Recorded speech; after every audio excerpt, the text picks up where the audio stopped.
Buckeye fans, welcome back into another episode of the Buckeye Breakdown Podcast. Anthony Moeglin alongside my partner, former Buckeye himself, Kevin Woidke here, and we're getting back in the saddle as the calendars turn into the back half of July, and we are looking at less than 50 days until the Ohio State Buckeyes take on the Texas Longhorns in the Horseshoe down in Columbus. It's starting to get really exciting all around football. SEC is doing their media days right now. Big 10 media days are right on the horizon, and things are starting to kick into gear here. Kev, as we're working our way through summertime, what's been going on in your world? Are you getting excited, getting that itch back for football season right around the corner?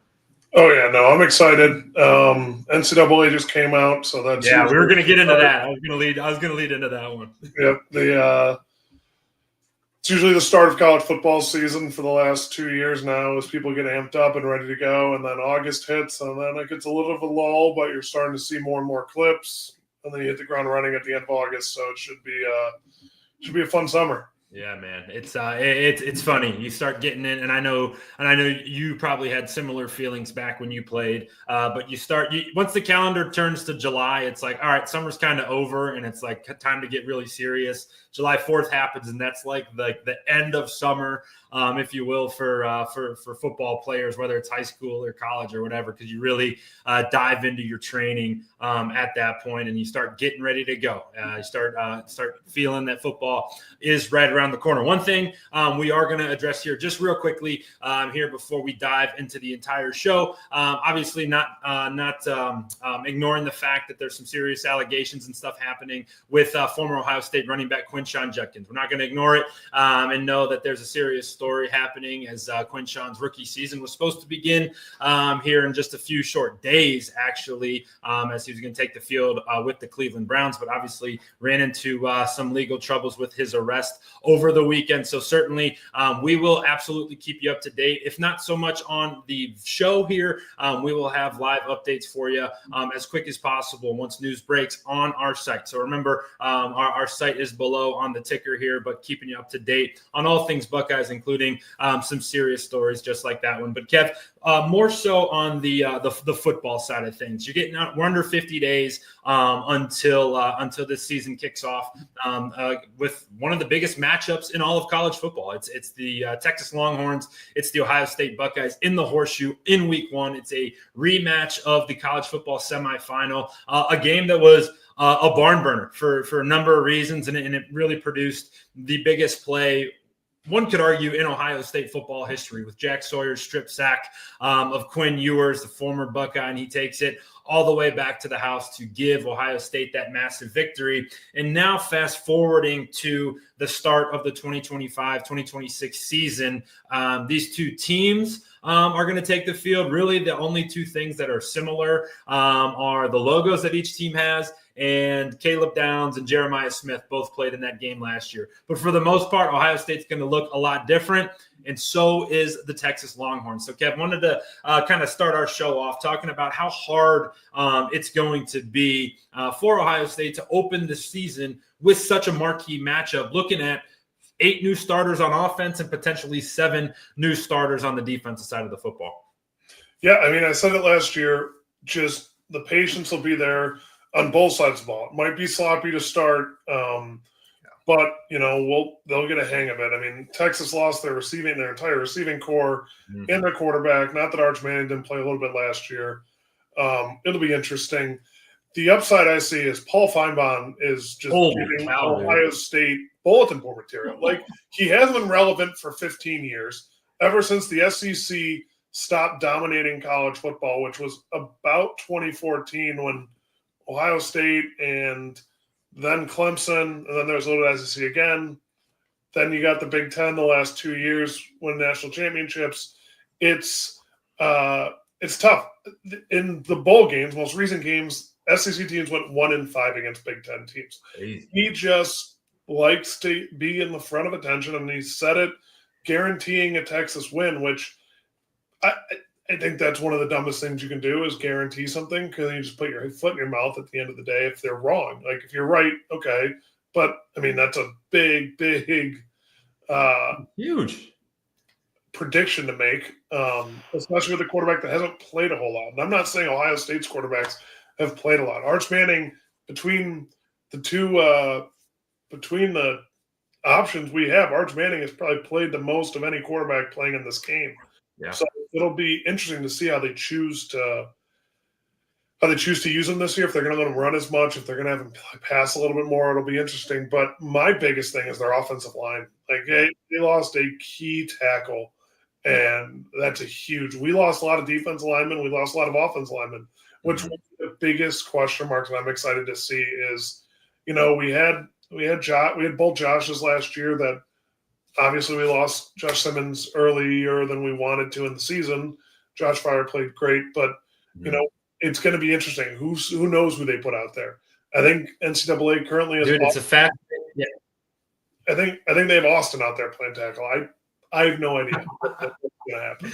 It's going to be a fascinating conversation, and I think one of the things that's cool about it is, from our perspective, from the Ohio State perspective, we talked about how important it was for them to go on that long playoff run because of the scenario that we find ourselves in now, where you're replacing 8 guys on offense, you're replacing 4 offensive linemen, 3 offensive linemen. Well, no, 4 offensive linemen, and then you're having to replace a lot of key players. But because you went on that big long run, you got a lot of development time for some of the young guys. Well, Texas did something similar. Texas did the same thing, right? Texas was 1 week shy or 10 days shy of where Ohio State ultimately got. And so they also experienced a lot of that potential extra development. So, we talk about how these two teams are going to be fresh faces kind of everywhere. But I do think, they're going to be a little more advanced than maybe I'm given credit for, maybe some are given credit for, because whoever they do throw out there, they're not going to be strangers to each other or to the team or to the offense or whatever it may be. They've got to develop it. They had a full year and a half's worth of practice. They're damn near almost like sophomores already on their middle of their sophomore season because they had all that extra work, man. Those extra reps that both sides got on both of their playoff runs, dude, are so invaluable. I mean, you lived it, man. You get so much extra work in, and that is huge when it comes to the development of a team, an offensive line, receivers, whatever it may be. Yeah, I mean, that is what's nice is they got such a long runway because spring ball's great, but it takes a couple weeks to get into it.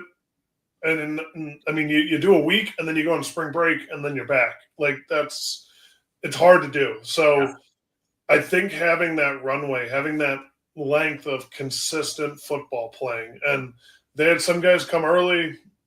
I don't know how much we're going to use them this year. Mm-hmm. Hopefully there's some guys that come out of the rough and have an unreal true freshman season like Jeremiah did, but it'll be interesting to see if we use that. My biggest thing is going to be, I mean, they practice for that long, but the chemistry, we got to make sure it's there because you don't know who's running the football. You don't know who's blocking for that runner. And the offense is going to take some gelling for sure. It's amazing. That part too is really interesting because we talk about it a bunch, right? Defense one guy has to make a play on defense, right? If your defensive end makes the wrong assignment and so does your defensive tackle, but your cornerback makes a play on the back end, it's a win for the defense. The offensive side of the ball, you need all 11 guys every single play to do their job, do it together, do it with that chemistry that you talk about, and that's how you find success. I do fear though it's going to be the potential for it to be a really sloppy game is up there because, like you said, brand new quarterback on both sides of the ball. For Ohio State, you got brand new offensive linemen, 2 brand new running backs. James Peoples isn't a brand new running back, but brand new to the to the I guess the starting role, if you will, and or the backup role. It's just going to be so much new, and it's fascinating, man. I'm always against the cupcake schedule. But you kind of see the point of it now. You're going right into the fire. There ain't no preseason. There ain't that you are in 6 weeks. The Longhorns are coming into town, man. And it's not going to totally derail your season. But if things go the wrong way, your room for error, your room for error shrinks just that much more. We'll get into it a little bit. Ohio State doesn't have a cupcake schedule after Texas. Like, this is such a huge game starting in week 1, man. And I'm just curious, I'm interested to see how the Buckeyes kind of handle it, and see what they can do, because we've all been there.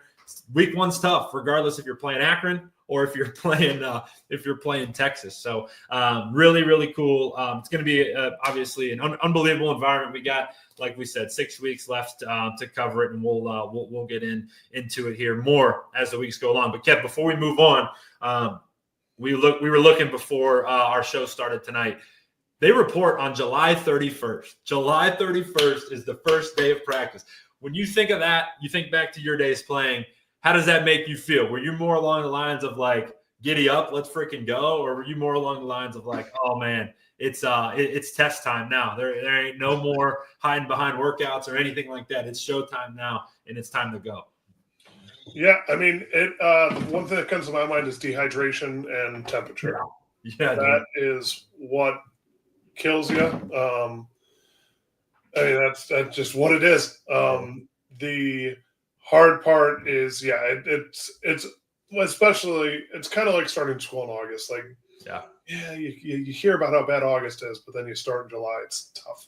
So that's just how the calendar rolls this year. That's how they do it. They're going to get their 4 weeks in before the season starts, and that's just how the cookie crumbles this year. But it'll be interesting to see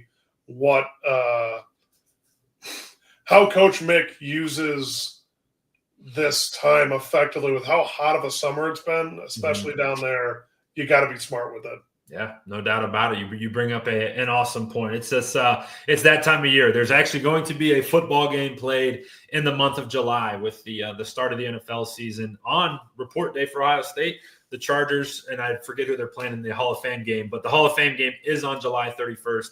Totally insane. But football season kicking off in July is something that I'll never complain about. So we are in football month officially.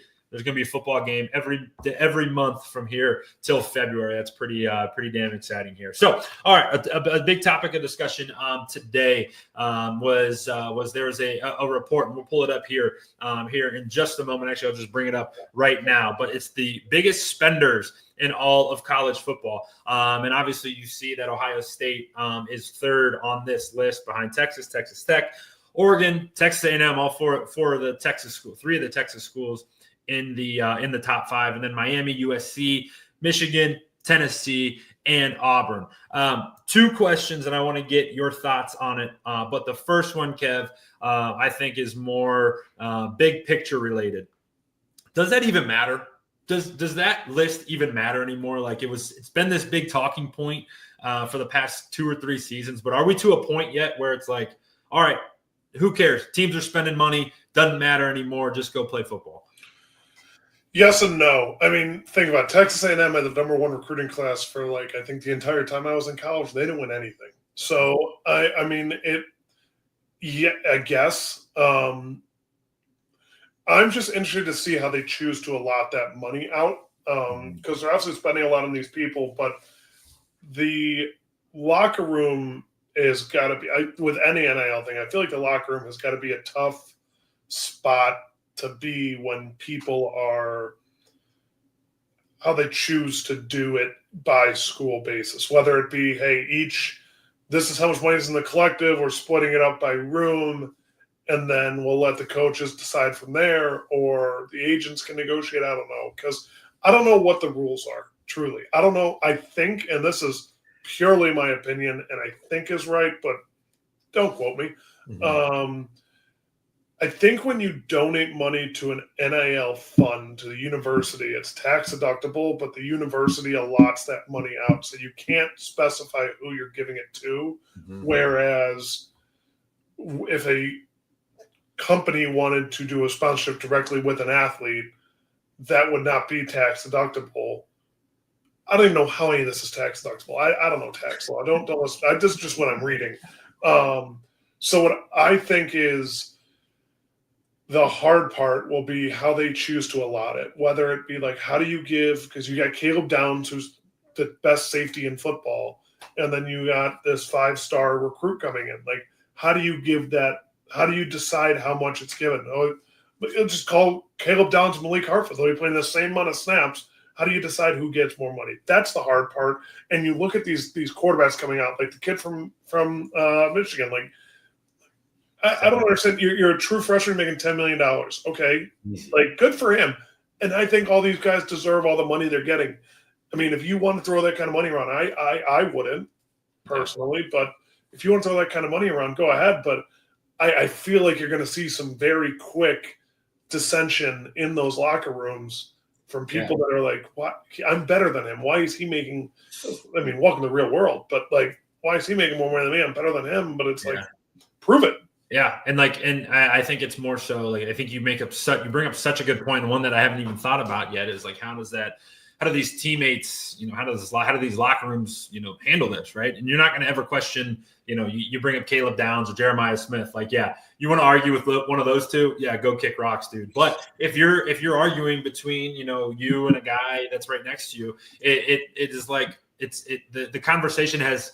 And it's such a good point, but evolved from, hey, I should be playing over him to, hey, I should be getting paid more than him. And that is such a different conversation, because like, you're right, man, that it's really hard. And like, I think back to, when I was 18, 19, 20, not only you give me $100 and I'd find trouble, like give me 10 million and, like it's downhill. Like, that's it's a big responsibility for these kids, man. And like, we talked about it a couple shows ago, but like, I don't know what the support is, like where they give like, hey, here's a trusted financial advisor. Here's a trusted bank or a group or whatever. Because now you start getting you get a bunch of hands in the pot, man. You get your uncle this, your cousin that, friend this, friend that. That's Baker Mayfield. His freaking dad was his financial advisor, and his own family, kind of robbed him of that. Like that, there is problems and trouble everywhere. But I think, dude, the point you bring up is so good about, how do the locker rooms handle this? Was the NIL thing when you were playing? Was that maybe not so much NIL? Close. No. Yeah. No, it's a really good thought by you, but like, I think, we're both Barstool guys. We listen to a lot of that stuff, but like Big Cat brings up a good point every time. He's like, you should make it so that, every team, as your freshman year, you get paid $50,000 from the team. Your sophomore year, 100, 150, 200. And then if you transfer, you go back to the first year. You don't even call it freshman, sophomore, junior, senior. It's year 1, year 2, year 3. That way, everyone within the team is getting paid the same almost. And then Caleb Downs, Jeremiah Smith, the big names, they can go get their endorsement deals. It's a hard conversation to try to figure out, man. It is. I think the way to do it is you structure each payment out over 6 years. Like, hey, for year 1, you're getting $2 million. For year 2, you're getting $2 million. For year 3, for year 4, you're getting $2 million. And you structure that out over 6 years. Let's just call it 6. Yeah. Structure out over 6 years. If you transfer, great, go ahead. You nullify the rest of that money that was going to be spent on you. That's how you keep kids loyal to the school. Like Nico Imaliva. Iamaliava. I mean, I read it, and it's like he has no loyalty. He's just, which is, what? To each their own. He's going and chasing money around. I mean, the income tax is insane in California versus Tennessee, but his choice. I just think that's like, yeah, instead of having like, here's $2 million for 1 year of work. That's fine. You can give them $2 million, but space it out. And if they choose to leave, if they transfer to another school, it nullifies. If they go to the NFL, all those payments in perpetuity are continuing to get paid out. Yeah. And you use a third party to do it. And it handles so much better. And obviously that creates risk of fraud and risk of this, risk of that. But like, that's the way you build in contracts to college football. Like, hey, yeah, you want to sign with us, great. Like, the problem with the 50,000, 100,000, 150 is, yes, you can get paid by that from the school, but then it opens the door of, okay, now you got kids going elsewhere for what they can get, and then that's my only problem with his idea is that, like, yeah, like it can reset to 50, but like, let's be honest, a kid's still going to transfer Yeah. If it means he'll get better playing time or means this. Sure. And what he'll do is he'll just get comped on the back end with some booster that is there that owns a car dealership. Like that's how that's going to go. Yeah, it's the right point you make. I think that's a very good, that would be a very good idea actually. And even, you talk about Iamaleava doing it, but Ohio State kind of experienced something similar. Quinn Ewers, you think back to his rookie year, freshman year, got paid, and that was when, and if we're calling the NIL Wild West right now, that was when it was this like the Wild West, when just money was just getting thrown around like crazy. He got paid his rookie year or freshman year at Ohio State, and then dipped, went right back home to Texas and stayed there. So it's been happening for a while, and I do think that if you're bringing a solution to the table, Kev, that's a really good option in terms of looking at that. But the other question I wanted to bring up in terms of this graphic, I'm gonna pull it back up here and kind of let you riff on this for just a minute. But the conversation in the comment section under this post today that I was kind of that I saw was that no way Ohio State is number 3 on that list. However, what I will say is that maybe not so much actively going and getting new guys and paying for new guys, but I think it's a really good this is a really good case study of like, hey, you got to retain your talent. Like this is now the NFL. This is now free agency, and you get a guy or a handful of guys that play really well. You got to keep them, and the way to keep them is to pay them. And maybe Ohio State maybe doesn't go out and spend the biggest going to get new guys, but they got to retain some of that talent that they have. Absolutely. And that's what it is. If you're good at developing talent, why would you spend money on other people's like, why would you spend? I get it. Like we got some. I mean, we got the UNC end. We got Caleb Downs last year, but we didn't really go after him. They lost their coach and said, I don't like this guy. I want to go test the water. Like, whereas some of these other schools are going out and picking people out of teams and being like, hey, here's this amount of money. Here's that. Maybe we did. I don't know. It's all tampering's the big trigger word. I think everyone's tampering, I'm assuming. But like that is where it's interesting to me that, it's similar to if the Cleveland Guardians could pay their players. They have the best farm system in baseball. We have one of the best development systems in football. What we do is we spend money to keep those people that we developed in-house. It's similar to when you hire out or hire from within. Mm-hmm. It's 10 times more expensive to hire somebody from outside your company than it is just promote somebody from within. Same thing with getting new customers versus retaining customers. We're doing business today. That was I think it was in the show of I think it was an episode of The Office when Ryan's at business school. But that's just what it is. And you get to build the culture. You get to build their, Ryan Day gets to pick who he wants to be a part of his program out of high school, offer them scholarships, and then build them from within and be like, hey, here is what we're going to do. You stick with us, you play well, you do what we tell you to do, you're going to make a lot of money. Mm-hmm. But this is where it's like, hey, you got to commit. You got to stay if you want to do that. And we spent money on some people to stay, and we let other people walk because they didn't think they were worth. And that's where Mark Pantoni has one of the worst jobs because he's the general manager. Like it's his job to do that. It's hard. I don't think when he got into the recruiting office when he was in college at Florida, he thought he'd be sitting here as the general manager of the biggest football program in the country. But here he is, and he's adjusting to it well, and it's obviously done well because look at what we've done. Mm-hmm. It's an amazing thing, and just to see where college football has gotten to, I think I align with you too. You said it a little bit ago, probably 5 or so minutes ago. Like, yeah, these kids deserve everything they're getting, and whether it's coming from within or they're earning whatever, I think it's awesome. And Ohio State is such a good case study of, hey, we're going to bring you in. We'll bring you in as a freshman. We're going to have the best recruiting class. It's nothing's changing, right? You think back to the early 2010s, right? In the time that you even played, like the best are going against the best. And if you can't crack that, tough luck. Either stick it out and be a Buckeye for life, or go find yourself somewhere else. But they've never gone and fished for anybody. They've never needed to. And they have this strong attraction to anybody who can play football, who's pretty good. They're going to try to, have a chance to play at Ohio State. So it's really interesting, man. And it's a good conversation. And obviously, this is not breaking news. The NIL is going to continue to evolve, and we'll be seeing kind of the fruits of that over the next few seasons and years. So, all right. Last topic of today's show. I think that they came across an article, and we have one very similar up on the site. Again, reminder: if you haven't been, if you're a frequent visitor or not, make sure you're heading over to our website, si.com/college/Ohio State. Tons of written content on the site there. And reminder: subscribe to our channel here. Make sure you're liking and checking out all of our videos. Exciting to get back into the season. But I want to do kind of a quick Big Ten kind of a whip around here. So.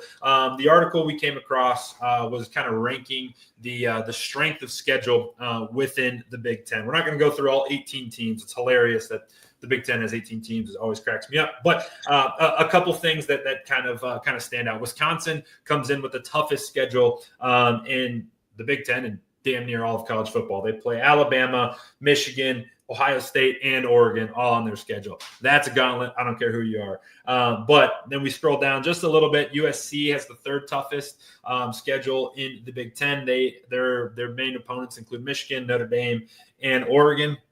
Then Ohio State comes in fourth. Illinois is appearing as a tough opponent on everyone's list. I think that they're going to have a nice squad. Brett Bielema getting into year 5 out in Illinois is going to have a really nice team. But for Ohio State, their toughest opponents: Michigan, Penn State, Texas, and Illinois. A strong schedule there. And then some of the other notables. You have to get all the way down to 14th to find the Michigan Wolverines with the toughest schedule in the Big Ten. And then finally, Oregon Ducks are also tied for 15th. And then Illinois has the weakest schedule in all of the Big Ten. So, Kev, you hear some of that. I know I kind of whipped through that. But when you're looking at the Big Ten, what are a couple teams maybe outside of the Oregon, the Michigan, that maybe have your attention? You've played college football 26 at this point. I'm sure you've had your eye on the conference as a whole. What are some of the other teams that you kind of have your eyes on headed into this season? Well, if Illinois has that type of schedule, we could be looking at another Indiana. I mean, Bielema's a good coach. Really good point. It's a really good point. I would love to see USC be good. I mean, I would love to see UCLA and USC both be good, so that game means something again. Yeah. Like that, it's a phenomenal rivalry that's kind of fallen away. Like, you're just battling across the city of Los Angeles, and it's just, it takes about as long as it takes to get from Columbus to Ann Arbor to get from one end to the other anyway. But that's just, I would love for them to get, good again. Like those 2005, 2006 Trojan teams, they filled the entire Coliseum. It was unreal to look at, watch, hear those atmospheres. Like, you hear about Neyland with Tennessee, it's gigantic. Like it would be great to see. That's my one pick, is who I want versus who I think. Who I think will be good this year will be Illinois. Who do I want to be good? USC.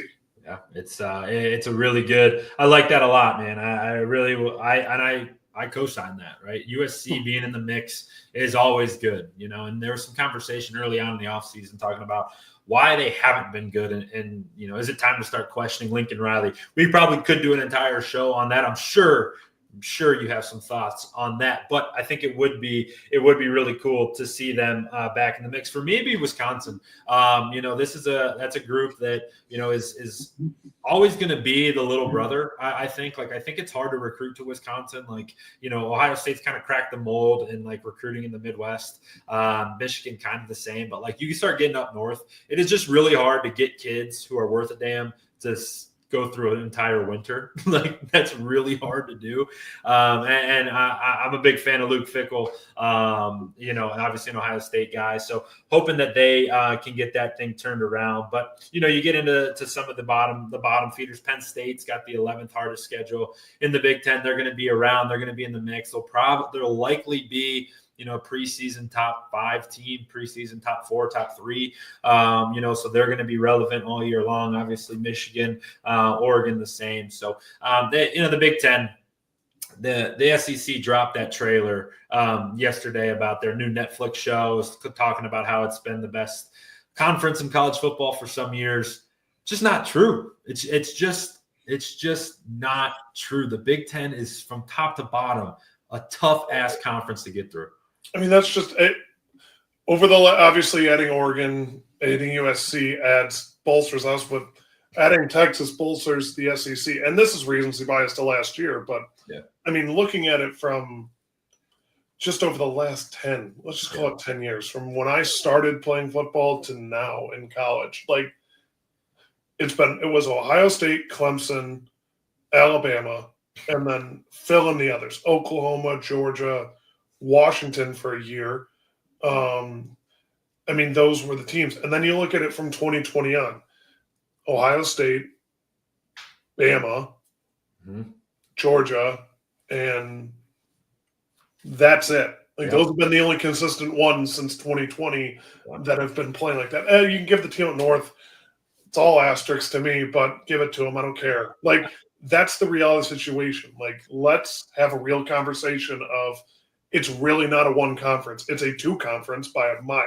It is Ohio State and SEC, and then way down here is everybody else. Way down. Notre Dame floats somewhere in the middle. Yeah.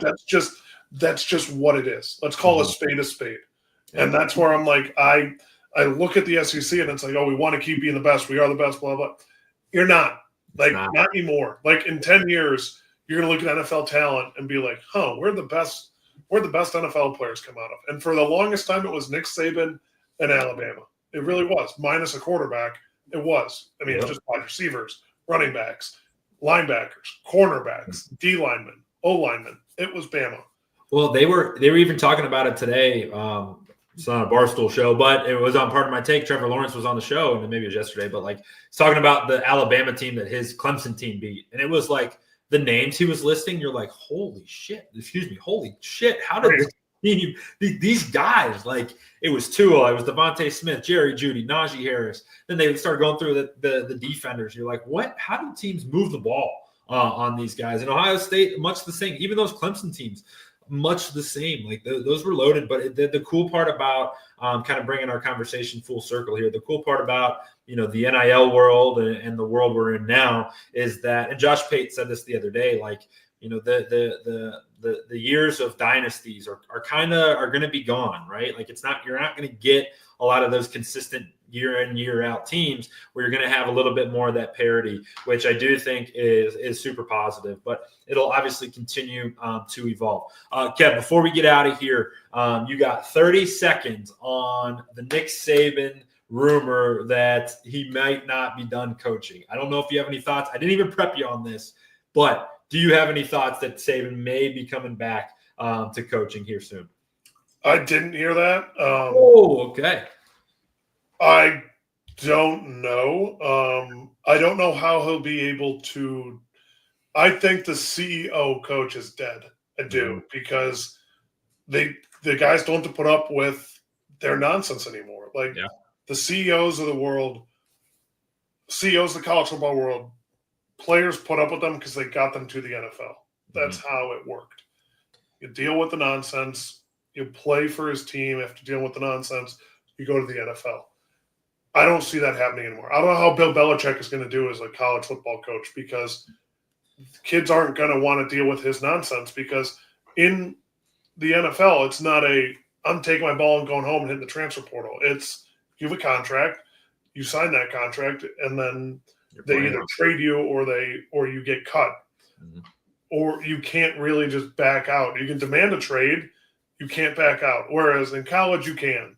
And demanding a trade's entering the portal and going somewhere else. Yeah. So I think that's kind of done. I think the era of Ryan Day and Dabo Swinney is a player's guy. You need a coach that can coach them, that they respect, but is also not just the CEO doing business, getting you from point A to point B in terms of I am eyeing your way ticket from high school to the NFL. Yeah, and truthfully, like you've seen Kirby Smart have to evolve his coaching style because he was more of that Nick Saban, that Nick Saban style where he's going to get in your face. He's more of that defensive side, maybe not so much the CEO type, but still, every coach has had to evolve, and you'll see the ones. We'll see if it happens, right? I think Greg McElroy came out saying that he has a source that he trusts that he wouldn't say out loud if he didn't believe it fully. So we'll see how it all shakes out. But appreciate everybody jumping in here today, hanging out with us here as we start to get things back into gear. Our normal show schedule here throughout all of camp is going to be this Wednesday, Friday set here. And then once season starts, once week 1 begins, we'll be back to 3 shows a week preparing for the upcoming opponent, as well as closing the book on the past opponent. So content here is going to start kicking up. You're going to see us more and more consistently here on our YouTube channel. But as always, we have content for you every day, every night over on our website, si.com/college/Ohio State. It's getting to a fun time of the year as the Buckeyes are 2 weeks away from starting practice here. So for my partner, Kevin Woidke, I'm Anthony Moeglin. Thanks for hanging out with us tonight or today on the Ohio State Buckeyes on SI YouTube channel.